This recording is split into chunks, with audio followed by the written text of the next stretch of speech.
ఎవరు గెలుస్తారు మీ నియోజకవర్గం? టెక్కల్ నియోజకవర్గంలో దువ్వాడ శ్రీని గారు గెలుస్తారు, ఎంపీగా తిలక్ గారు గెలుస్తారు. ఎందుకనండి? అంటే సంక్షేమ పథకాలేనా? సంక్షేమ పథకాలని కాదు, అభివృద్ధి పరంగా ఇన్నాళ్ళు చూసుకున్న కన్నా మా సారులో పదవి లేకపోయినా మా యొక్క నియోజకవర్గానికి ఎంతో అభివృద్ధి చేశారు కాబట్టి ప్రతి ఒక్కరు వాళ్ళ వైపు మొగ్గు చూపుతున్నారు. ఎంపీగా ఎవరు గెలుస్తారంటారు? ఎంపీగా అయితే మా రెస్పాన్స్ ప్రకారం మేము కాల్ చేసిన దాని ప్రకారం అయితే పేరాడ తిలక్ గారి గురించి మాట్లాడుతున్నారు. ఆయన పాలన కూడా ఒకసారి చూద్దామని అనుకుంటున్నాను. టోటల్గా నియోజకవర్గంలో రెండు కూడా ఎంపీ ఎమ్మెల్యే రెండు ఆ పార్టీ గెలిచే వైఎస్ఆర్సీపీ పార్టీ గెలిచేలానే ఉందండి.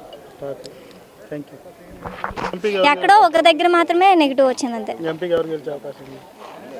I don't know sir.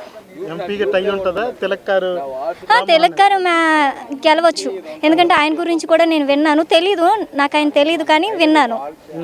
ఆయన మంచివారు, ఇప్పటి వరకు సగం వరకు మంచి చేశారని విన్నాను. ఎంపీగా 100% తిలక్ గారు గెలుస్తారండి ఈసారి.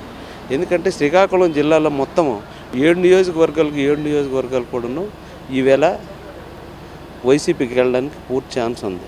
దానితో పాటు మొన్న టెక్కల్ నియోజకవర్గంలో మీటింగ్ జరిగేటప్పుడు, బస్సు యాత్ర జరిగేటప్పుడు జగన్మోహన్ రెడ్డి గారు ఒక మాట చెప్పారు, తిలక్ గారు భుజం పైన చేయి వేసుకొని. తిలక్ అనేవాడు మంచి వ్యక్తి, ఆయన యువకుడు, ఇలాంటి యువకుడి చేత మంచివాడు మంచి పనులు చేస్తాడు, అది కాకుండా నేను దగ్గరుండి జిల్లాని డెవలప్ చేసే విధంలో తిలక్ని నేను దగ్గరుండి నడిపిస్తాను అని చెప్పేసి విధంగా చెప్పారు. మరి ఇంతకు ముందు మనం చూసాం, ఎంపీగా 10 సంవత్సరాలు రామ్మోహన్ రెడ్డి చేశాడు. ఒక్క అభివృద్ధి పని అయినా చేశాడా? ఇదిగో నేను 10 సంవత్సరాల్లో నేను ఎంపీగా చేశాను, ఇదిగో ఈ అభివృద్ధి చేశాను కాబట్టి నాకు ఓట్లు వేయండి అని అడగగలుగుతున్నాడా? లేదే. ఈవేళ తిలక్ గారు చేసినవి ప్రజల్లో కష్టపడుతున్నాడు, తిరుగుతున్నాడు. ఆయన ఏ బాధ్యత అప్పచెప్పినా సరే మంచి దీనిగా మంచి ప్రజల్లో మన్ననలు పొందే విధంగా చేసిన వ్యక్తి తిలక్ గారు.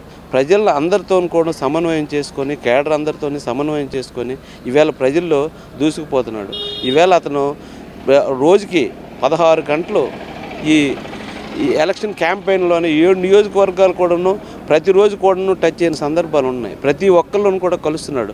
ఎందుకంటే అతను ఒక లో ప్రొఫైల్ నుండి వచ్చిన వ్యక్తి, ఒక సామాన్యమైన వ్యక్తి, అందరి దగ్గర కూడా అనుకువగా ఉండి అందరి దగ్గర కూడా మంచిగా ఉండే వ్యక్తి కాబట్టి అతను 100% ప్రజలందరూ కూడాను అతన్ని యాక్సెప్ట్ చేశారు. అన్ని వర్గాల ప్రజలు కూడాను అతన్ని యాక్సెప్ట్ చేశారు కాబట్టి అతను ఖచ్చితంగా 100% 1,00,000 ఓట్ల మెజార్టీతో గెలుస్తారని చెప్పేసి మేము తెలియజేస్తున్నాం. ఎంపీగా గెలిచే అవకాశం ఉంటే టఫ్ ఫైట్. ఎంపీగా ఆరు రామ్మోహన్ రావు ఇద్దరు టఫ్ ఫైట్ ఉంటుంది. ఎంపీగా అంటే మరి చెప్పనవసరం లేదు, తిలక్ గారు. ఎందుకనంటే జిల్లా మొత్తం కూడా అతని మీద మంచి ఇది ఉందన్నమాట, మంచి పేరు, మంచి నాయకుడు, ప్రజల దగ్గరికి వెళ్ళి వర్క్ చేసే నాయకుడిని ప్రతి జిల్లా మొత్తం అతనికి మంచి పేరు ఉంది. ఇటు ఇచ్చపురం టు ఇటు శ్రీకాకుళం వరకు అతనికి చాలా మంచి పేరు ఉంది కాబట్టి మరి చెప్పనవసరం లేదు. ఎంపీగా ఎవరు గెలిచే అవకాశం? తిలక్ గారు గెలిచే అవకాశాలు కూడా ఉన్నాయి. ఎందుకని సార్? అంటే వైసీపీ పార్టీనే ఎందుకు గెలిచి? వైసీపీ పార్టీని అంతే ఈసారి జగన్, ఇక్కడ వ్యక్తితో సంబంధం లేదు. ఏదైనా పేరాడ తిలక్కే గెలుస్తాడు. జగన్మోహన్ రెడ్డి పద్ధతులు బాగున్నాయి కాబట్టి. తిలక్ అంటే చెప్పాను కదా, ఇప్పుడు పథకాల వైజ్గా జగన్ ప్రభుత్వం నుంచి అన్ని పథకాలు మంచిగా వస్తున్నాయి. ఇంతకుముందు ఏంటంటే చంద్రబాబు ప్రభుత్వంలో కొన్ని పథకాలు చెప్పి ఇవ్వనట్లుగా చేస్తారు అంతే. కొన్ని జన్మభూమి కమిటీలు అనేసి చాలా ఉన్నాయి. దీనికి కారణం మా నాన్నకి 200 పెన్షన్ వచ్చేది. జన్మభూమి కమిటీ అని మా నాన్న డెడ్ అయిపోయారు. జన్మభూమి కమిటీ వచ్చి 200 పెన్షన్ తీస్తారు. అది దేని వల్ల తీస్తారు? ఈ జన్మభూమి కమిటీలు దానివల్ల తీస్తారు. కాబట్టి ఈసారి టీడీపీకి అనేది చాయిస్ ఇవ్వరు. అర్థమైందా? ఇంకోటి ఏంటంటే వైసీపీ ప్రాంతంలో పథకాలు అనేవి చాలామందికి నచ్చాయి. అది జగన్ అన్న చెప్పాడంటే చేస్తాడు పక్కగా. అందుకనే సరే ఈసారి టెక్కల్ నియోజకవర్గం అనేది పక్క మన దువ్వాడ శ్రీని గారికి వస్తుంది టికెట్, కన్ఫామ్ గెలుస్తారు. హోరాహోరీగా ఉన్నామంటే ఇప్పుడు మనకు కావాల్సింది ఏంటి? మంచి కావాలి. మంచి దగ్గరే ప్రజలు ఉంటారు, చెడు దగ్గర అనేది ఉండరు. మంచి అనే పని చేస్తే ఎలాంటి వ్యక్తిగానే వేస్తారు. ఇప్పుడు శ్రీని గారు అన్న పేరాడ తిలక్ గారు మంచి పని చేస్తారు. మనం అంటే ఆ పని చేసి పెడతారు. కాబట్టి ఈసారి 99% ఇద్దరు వస్తారని నాకు నమ్మకం ఉంది. మేము కూడా రివ్యూలు కూడా అలానే తీసుకున్నాం. బయట ఎవరిని అడిగి సరే ఎవరికి వేస్తారంటే ఇక్కడ ఎమ్మెల్యేగా దువ్వాడ శ్రీని గారికి, ఎంపీగా తిలక్ గారికి వేస్తామని చెప్తున్నారు అంతే. ఎంపీగా ఎవరు గెలుస్తారంటే? ఎంపీకి అక్కడ పేరాడ తిలక్ కూడా మంచి వ్యక్తి, ఆడు ఈడు వారి మీద ఇద్దరి మీద ఇబ్బంది ఒకే లెక్క ఉన్నది. అతను కూడా గొప్ప మంచి వ్యక్తి. ఆ జిల్లాకి కూడా నందిగామ మండలంలో కొండలముట్ట అంత తిరిగి గడప గడప తిరిగి క్యాన్సిల్ చేయడము, ఎప్పుడు రావడము, 4 దఫాలు 3 దఫాలు ఈ 4 ఎలక్షన్లు కూడా తిరగతే ఉంటాడు. ఇప్పుడు కూడా వస్తే అతనికి ఇచ్చినారు, గొప్ప మంచిది అనుకుని ప్రజలు ఇబ్బందిగా ఉన్నాం. మీకు జగన్ ఎటువంటి సహాయాలు అందిస్తున్నారు? ఎటువంటి అంటే మాకు రైతు భరోసా వస్తుంది, మరి నాకు మా ఇంటికి డ్వాక్రా అందుతుంది, తర్వాత నాకు పెన్షన్ అందుతుంది, తర్వాత మరి చెయ్యోతవి అన్నీ అందుతున్నాయి. మా ఒక్కింటికి ఇంకా కొన్ని పథకాలు 10 కొందరికి అందుతున్నాయి, కానీ మాకు ఎక్కడికి అవి మాకు 69 వాళ్ళు అందుతున్నాయి సార్. ఇప్పుడు ఈ ఆరోగ్యశ్రీ కట్టేటంతా మీకు ఆరోగ్యశ్రీ కార్డు ఉన్నది. ఏమైనా పనులు చేస్తాం. మనకి నాకు సప్పన లేకపోతే మా ఇంటి వాళ్ళకి కూడా తీసుకొని వెళ్ళి అది కూడా వర్తించింది. జగనన్న వల్ల మరి ఆడే ఉండాలా అని కూడా ఎన్నటి ప్రభుత్వము ఎప్పుడు కూడా నేను చూడలేదు. రాత్రులు యువకజామును కూడా మనకి వచ్చి అందిస్తాడు. ఇప్పుడు పెన్షన్లో 2 దఫాలని అందకపోతానికి గొప్ప బాధలు పడిపోతారు జనంలో, గొప్ప అల్లరైపోతారు. ఇప్పుడు కొందరికి పెన్షన్ లేట్ అయినాయి, కొందరికి వచ్చినాయి ఇప్పుడు కూడా కొందరికి అందున్నాయి, కొందరికి అకౌంట్లు వేస్తే అది సరిలేక అవి రాక అల్లు కొల్లాలు అయిపోతారు. ఇప్పటికే ఆ పెట్టిన మన తెల్లారికి యువకోజామున వచ్చేవి అన్నటివి రాక చెమటలు వదిలేస్తారు. ఇప్పుడు తిరుగుతారు. నీకు అకౌంట్లో అది లేదు, ఇల్లు ఇది లేదు, మీరు అకౌంట్లో బతకలేదు, ఇప్పుడు తిరుగుతారు.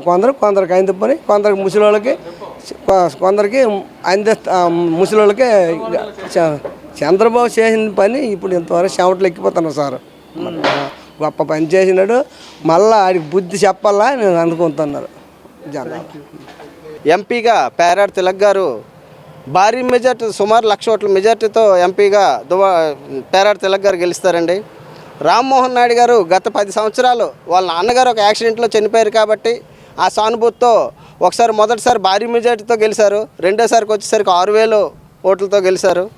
ఈ 10 సంవత్సరాలు ఎక్కడ ఉన్నారనేది కూడా రామ్మోహన్ నాయుడు అనేవాడు ఈ శ్రీకాకుళం పార్లమెంట్ కాన్స్టిట్యున్సీలో ఎక్కడ కూడా ఏ రోజు కూడా కనిపించలేదండి.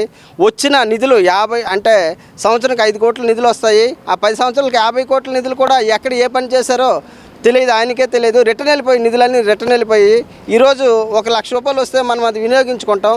అలాంటిది 50 కోట్లు వస్తే సుమారు ఆయన ఎక్కడ కూడా ఏ పని కూడా చేయలేకపోయారు. అతని మీద ఎటువంటి నమ్మకం కూడా విశ్వాసం కూడా ఈ జిల్లాలో మరి రామ్మోహన్ నాయుడు పైన లేదు. కాబట్టి ఈ పార్లమెంట్ కాన్స్టిట్యున్సీలో 7 నియోజకవర్గాలు కూడా గెలడానికి అవకాశం ఉంది. అలాగే ఎంపీ కూడా భారీ మెజార్టీతో గెలుస్తారండి. సార్ రామ్మోహన్ నాయుడు గారు హైటెక్ రాజకీయ నాయకుడు అండి. ఆయన కింది స్థాయి, ఆయనకి గ్రామీణ స్థాయి నుంచి వచ్చిన వ్యక్తి పేరాడ తిలక్ అండి. అంటే పంచాయతీ ప్రెసిడెంట్ నుంచి అంచెలంచెలుగా ఎదుక్కుంటూ వైస్ ఎంపీగా, మండల జడ్పీటీసీగా, జిల్లా కార్పొరేషన్ చైర్మన్గా, ఒక జడ్పీ చైర్మన్ క్యాండిడేట్గా అంచెలుగా ఎదుర్కొంటూ ఈరోజు ఎంపీ అంటే జగన్మోహన్ రెడ్డి గారు హేమాహిమీలు ఎంతోమంది మాకు కావాలి డబ్బులు కూడా ఇస్తామని చెప్పినా సరే జగన్మోహన్ రెడ్డి గారు ససేమిరా అంటూ పేరాడ తిలక్ గారు అయితే ఈ శ్రీకాకుళం పార్లమెంట్ కాన్స్టిట్యున్సీకి సరైన వ్యక్తి అనేసి నిర్ణయం తీసుకోవడం జరిగింది సార్.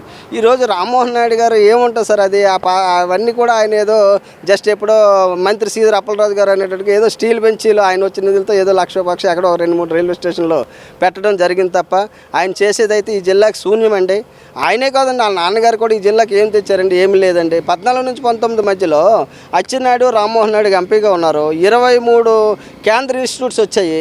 రాష్ట్రంలో వెనుకబడిన జిల్లా శ్రీకాకుళం జిల్లా. 23లో 13 జిల్లాలు ఉన్న 23 ఇన్స్టిట్యూట్స్ వస్తే 13 జిల్లాలు ఉన్న మన రాష్ట్రంలో ఒక్క ఇన్స్టిట్యూషన్ కూడా ఈ జిల్లాకి తీసుకురాలేకపోయాడు రామ్మోహన్ నాయుడు. కానీ అప్పటికి అచ్చెన్నాయుడు మంత్రిగా ఉన్నాడు, ఏమీ చేయలేదు. వాళ్ళిద్దరు కూడా అంటే అంటే గతంలో వాళ్ళు ఏంటంటే మొదటిసారి ఏంటంటే ఒక 8 మండలాలు కలిపి ఒక హరిశ్చంద్రపురం అనే ఒక నియోజకవర్గం ఏర్పాటు చేసుకొని ఆ నియోజకవర్గంలో ఆ రకంగా గెలవడం వలన అలాగే అది కొంచెం అలాగ పెంచుకుంటూ పోవడం వల్ల ఏంటంటే కొద్దిగా గెలవడం జరిగింది.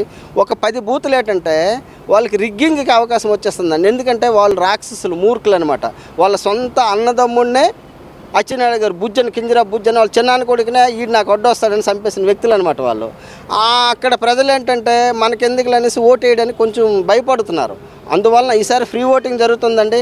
కలెక్టర్ గారు కూడా ఈరోజు ప్రెస్ స్టేట్మెంట్ వచ్చింది. ఫ్రీ ఓటింగ్ జరిగితే అక్కడ రిగ్గింగ్ జరిగే ప్రసక్తి ఉండదు. కాబట్టి ఈసారి టెక్కల్ నియోజకవర్గం అలాగే శ్రీకాకుళం పార్లమెంట్ కూడా భారీ మెజార్టీతో గెలుస్తామండి. మెయిన్ దీనికి అంత కారణం జగన్మోహన్ రెడ్డి గారు అండి. జగన్మోహన్ రెడ్డి గారు ఒక మాట చెప్పారంటే ప్రతి ఒక్కరూ నమ్మే పరిస్థితిలో ఈరోజు ఉన్నారు. ఇప్పుడు చూడండి, పెన్షన్స్ అవసరమండి, అది వాలంటీర్లు సంచులు మోసుకునే వాళ్ళని చెప్పాడు చంద్రబాబు నాయుడు. ఈరోజు 10,000 జీతం ఇస్తానని చెప్తున్నాడు. ఒక మాటకి ఏమైనా అర్థం ఉందండి? వాలంటీర్లకి అలాగా ఆక్షేపిస్తూ ఈరోజు మళ్ళీ ఉద్యోగం ఇస్తానని చెప్తున్నాడు. ఆ నిమ్మగడ్డ ప్రసాద్ గారితో వాలంటీర్లను పక్కన పెట్టించండి అని చెప్పారు. వాళ్ళు ఇప్పుడు ఆ వాలంటీర్లు ఇప్పుడు కీలక నాయకులుగా తయారయ్యి మా జగన్మోహన్ రెడ్డి గారిని మేము గెలిపించుకుంటామన్న స్టేజ్కి వచ్చారనమాట వాళ్ళు. ఎట్టి పరిస్థితులు ఈ రాష్ట్రంలో కూడా 175/175 అండి. Why not 175? 200 డబుల్ సెంచరీ కొట్టే పరిస్థితి ఆంధ్రప్రదేశ్లో స్పష్టంగా కనిపిస్తుందండి. మరిన్ని కథనాల కోసం సబ్స్క్రైబ్ చేసుకోండి మీ అక్షర శిల్పం.